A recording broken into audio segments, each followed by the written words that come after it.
मौलाना साहब ने कहा कि अगर यात्रा को रोका जाए तो हम तो कहते हैं कि इस देश में बहुत सी यात्राएं होती हैं, सब यात्राओं को रोका जाए, हमारी यात्रा को फिर रोका जाए। हज की यात्रा होती है, रोका जाए। इनके ताजिया निकलते हैं, उस यात्रा को रोका जाए, उससे भी देश में दंगे हो सकते हैं। हमारी यात्रा एकता के लिए है, हमारी यात्रा जात पात को मिटाने के लिए, हमारी यात्रा शांति के लिए, हमारी यात्रा हिंदुओं में क्रांति के लिए, हमारी यात्रा देश को जगाने के लिए, हमारी यात्रा तलवारों से लड़ने के लिए नहीं, विचारों से लड़ने के लिए है। और इस डरपोकपना हिंदू छोड़ दे, हिंदू बुजदिल ना हो, हिंदू एक हो। हिंदुओं को जरूरत पड़े तो वो रोडों पर हो, सड़कों पर हो, हिंदुओं को जरूरत पड़े तो वो दिल्ली में हो। हमारा उद्देश्य सिर्फ इतना है, हिंदू राष्ट्र का मतलब हमारा दंगा नहीं, हिंदू राष्ट्र का मतलब हमारा कागजों में नहीं। ये उनके लिए जवाब है जो कह रहे थे 15 मिनट के लिए पुलिस हटा लें। हम उनसे कहेंगे 5 मिनट में हिंदुओं का उबाल देख लें। मौलानाओं ने आपकी हिंदू जागरण सनातन जागरण यात्रा का विरोध किया है। मौलाना शहाबुद्दीन रिजवी ने आशंका जाहिर की है कि इससे हिंसा हो सकती है, सांप्रदायिक दंगे हो सकते हैं, इसलिए आपकी यात्रा को तुरंत रोका जाए। आप उन्हें क्या कहेंगे? मौलाना साहब ने कहा कि अगर यात्रा को रोका जाए तो हम तो कहते हैं कि इस देश में बहुत सी यात्राएं होती हैं, सब यात्राओं को रोका जाए, हमारी यात्रा को फिर रोका जाए। हज की यात्रा होती है, रोका जाए।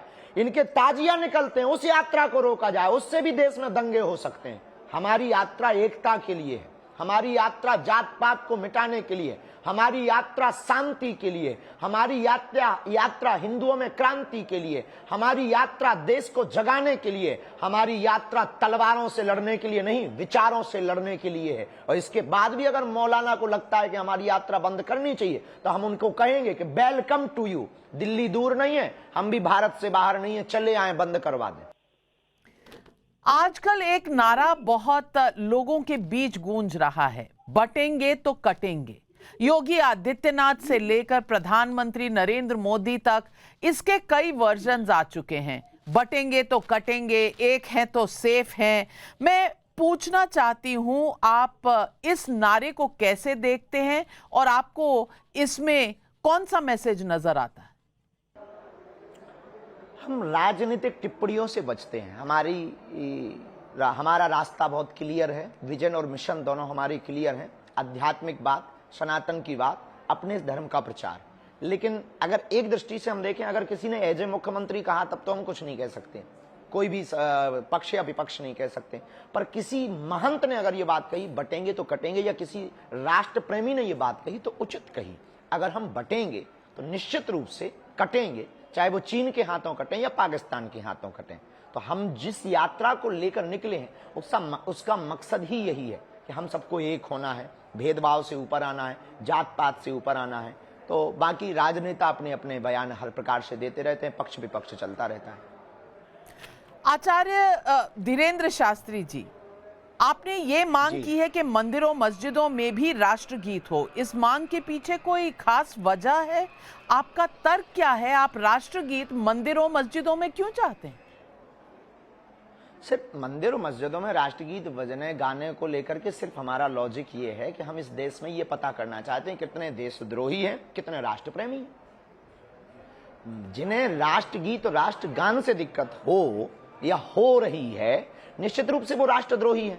जब आप राष्ट्र का खाएंगे तो राष्ट्र का क्यों नहीं गाएंगे? राष्ट्रगीत गाने में दिक्कत क्या?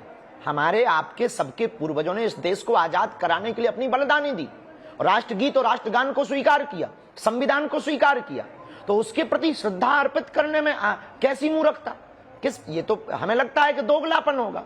ये तो हमें लगता है राष्ट्र के साथ देशद्रोह केस आपके ऊपर होना चाहिए। तो मंदिर में और मस्जिद में राष्ट्रगान राष्ट्रगीत होने ही चाहिए, बहुत जरूरी है। हम मंदिर और मस्जिदों से राष्ट्र के प्रति भक्ति नहीं अगर उत्पन्न कराएंगे तो इस देश में राष्ट्रभक्त कहां से आएंगे? इस देश में फिर दंगे वाले लोग आएंगे।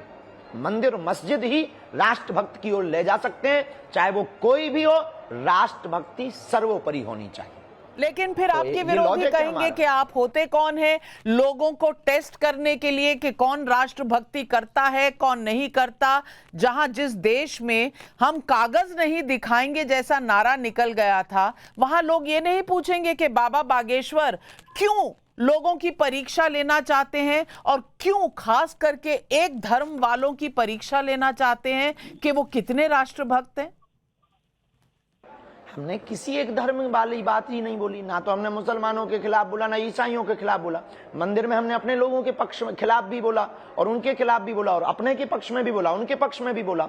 दूसरी बात, हम कोई होते नहीं है, ये तो तय है। ना हम इस देश का कानून है, ना हम कोई पॉलिटिक्स वाले हैं, ना हमारे हाथ में सरकार है, ना हम सत्ता के आदमी हैं, ये तो तय है। और ये भी बात आपने सही कही कि हम कौन होते टेस्ट होने लेने वाले, पर हम ये भी कहना चाहते कि फिर वो कौन होते हैं जो देश को गालियां देते, वो कौन होते हैं जो भारत तेरे टुकड़े होंगे ये नारा देते हैं, फिर वो कौन होते हैं जो बाबा बागेश्वर की परीक्षा लेते हैं, फिर वो कौन होते हैं जो दीपावली पर ज्ञान देते हैं, फिर वो कौन होते हैं जो होली पर ज्ञान देते हैं। अगर उनको ये अधिकार है तो हमको भी आप ये अधिकार इस भारत में बोलने का और राष्ट्र प्रेम के प्रति जगाने का। प्रत्येक संविधान के तहत प्रत्येक व्यक्ति का अधिकार है कि अपने राष्ट्र की चर्चा करें, राष्ट्र गीत राष्ट्रगान के प्रति लोगों को जागरूक करें, राष्ट्रभक्ति के लिए लोगों को जगाएं। ये सबको अधिकार है। हम होते कोई नहीं है, पर इस देश के नागरिक तो हैं, इस देश का खाते तो हैं, इस देश में रहते तो हैं, तो हम भारतीय हैं। तो निश्चित रूप से हमें यह अधिकार है कि राष्ट्र प्रेम के प्रति लोगों को जगाएं और जिनको दिक्कत हो वो ना गाएं, भारत छोड़ के चले जाएं। बाबा बागेश्वर जी, आप खुले मन से कह रहे हैं कि जात पात की करो विदाई, दूसरी तरफ एक पूरा विपक्ष है जो जातिगत जनगणना पर अड़ा हुआ है, चाहे वो राहुल गांधी हो, चाहे वो अखिलेश यादव हो, सब इसी की मांग कर रहे हैं। ऐसे में आपको नहीं लगता कि आप जाति का विरोध करके इंडिया अलायंस के राजनीतिक मंसूबे का विरोध कर रहे हैं? नहीं, वो उनका पॉलिटिकली बात है। हम ये बातें बहुत दिनों से बोल रहे हैं। हम हिंदुओं को एक होने की बात बोल रहे हैं, ना तो हमें किसी को वोट दिलवानी है, ना सत्ता पानी। दूसरी बात, हम उनका विरोध क्यों करेंगे, वो भी हमारे साथ है। आज जब यात्रा प्रारंभ हुई तो आपके यहाँ पत्रकार भी थे, उन्होंने शायद देखा हो, उस विजुअल को लिया हो। कांग्रेस के भी पूर्व मंत्री आए थे, वो भी यात्रा में प्रारंभ में ही सम्मिलित रहे। बीजेपी के लोग भी आए, आगे सपा बसपा के लोग भी आ रहे हैं।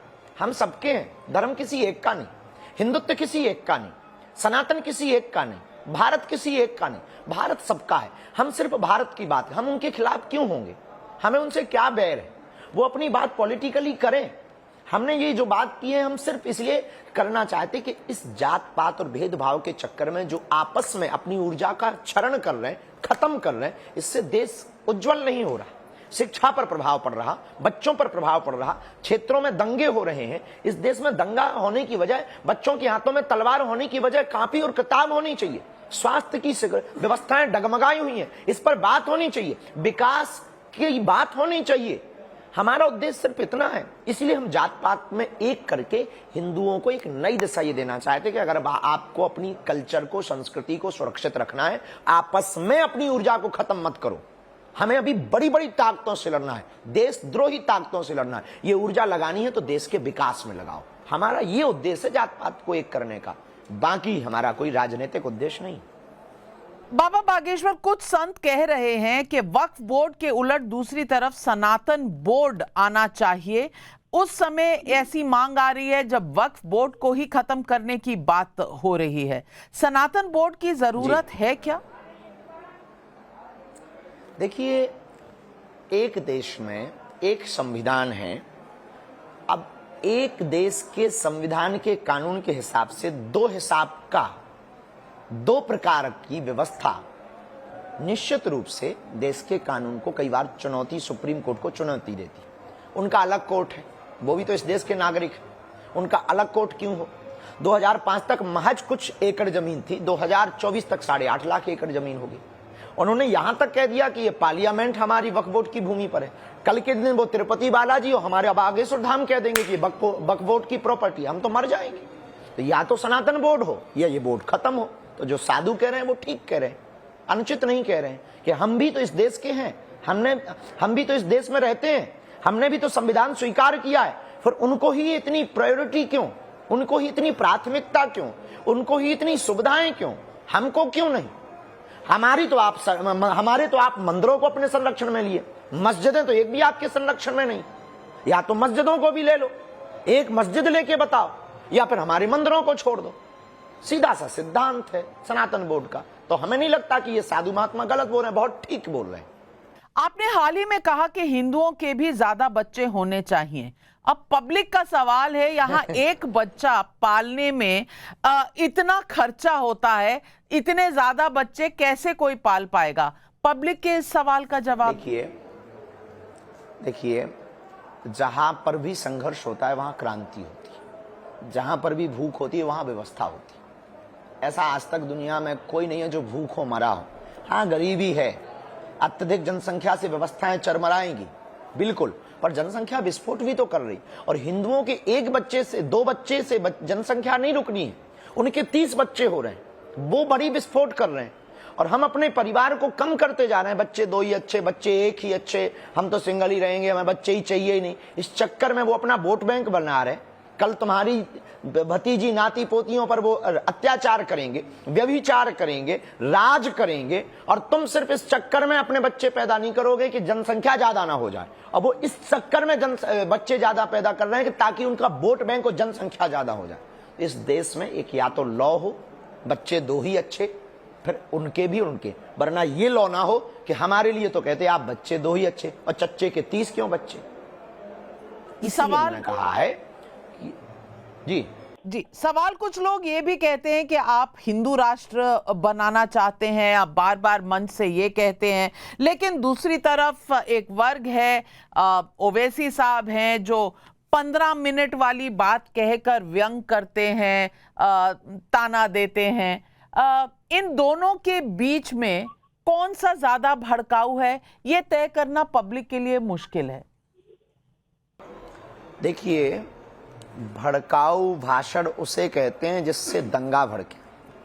हमारे हिंदू राष्ट्र की बात पर हमने कभी ये नहीं कहा कि तलवारें उठानी, हमने ये नहीं कहा कि अधिकार मांगना, क्योंकि हमें कागज में हिंदू राष्ट्र नहीं चाहिए, लोगों के विचारों में हिंदू राष्ट्र चाहिए, लोगों के दिलों में हिंदू राष्ट्र चाहिए, सजगता चाहिए, कायरता हिंदू छोड़ दें, डरपोकपना हिंदू छोड़ दे, हिंदू बुजदिल ना हो, हिंदू एक हो, हिंदुओं को जरूरत पड़े तो वो रोडों पर हो, सड़कों पर हो, हिंदुओं को जरूरत पड़े तो वो दिल्ली में हो। हमारा उद्देश्य सिर्फ इतना है, हिंदू राष्ट्र का मतलब हमारा दंगा नहीं, हिंदू राष्ट्र का मतलब हमारा कागजों में नहीं, हिंदू राष्ट्र का मतलब किसी को भगाना नहीं, हिंदू राष्ट्र का मतलब किसी को मारना नहीं। हिंदू राष्ट्र का मतलब है कि इस देश में रहने वाले हिंदुओं को कम से कम प्रथम स्थान, प्राथमिकता तो दी जाए। आज सबके लिए समान है, बिल्कुल, संविधान ने सबके लिए समानता दी है, बिल्कुल, पर इसका मतलब ये नहीं है कि कोई राम की यात्रा पर पत्थर फेंके, इसका मतलब ये नहीं है कि गाय की पूंछ काट करके हनुमान जी पर चढ़ाए जाए, इसका मतलब ये नहीं है कि पश्चिम बंगाल में दुर्गा पंडालों में आग लगाई जाए। फिर हिंदुस्तान का मतलब क्या, हिंदुओं के राष्ट्र का क्या मतलब, और राम के राष्ट्र का मतलब क्या? इससे भला तो पाकिस्तान ठीक है, कम से कम वहां हिंदू रामचरितमानस तो पढ़ लेते हैं, सत्यनारायण की कथा तो पढ़ लेते हैं, कम से कम ये तय तो है कि इस्लामिक राष्ट्र है। बाबा बागेश्वर जी, जाने से पहले बस आखिरी में एक सवाल आपसे पूछूंगी। आप कह रहे हैं हिंदुओं के बच्चे ज्यादा होने चाहिए, इस हिसाब से आपका शादी के बारे में क्या विचार रहेगा? कुछ आप भी योगदान देंगे कि नहीं? बहन, हम शादी तो करेंगे और इस भारत में जनसंख्या के लिए योगदान देंगे। तो कब तक कर रहे हैं आप? जल्दी ही। पहले तो ये भेदभाव, जात पात को मिटाने वाला यात्रा हमारी पूर्ण होवे, आप ऐसी शुभकामनाएं दें। और जो आपसे ये सवाल करते हैं उन लोगों से भी कहिए कि ये संकल्प सबके लिए है, 100 करोड़ हिंदुओं के लिए है, ये यात्रा 100 करोड़ हिंदुओं की है। 29 तारीख को दोपहर 2 बजे लाखों हिंदू राम राजा ओरछा में एक साथ संकल्प लेने वाले हैं। ये उनके लिए जवाब है जो कह रहे थे 15 मिनट के लिए पुलिस हटा लें। हम उनसे कहेंगे 5 मिनट में हिंदुओं का उबाल देख लें, जरूरत लगे उन्हें तो 29 तारीख को ओरछा आ जाएं। धन्यवाद। बाबा बागेश्वर जी, हमसे बात करने के लिए बहुत बहुत धन्यवाद, और पब्लिक के सवालों का जवाब देने के लिए आपका हृदय से धन्यवाद करती हूँ। नमस्कार। बहुत धन्यवाद, प्रणाम।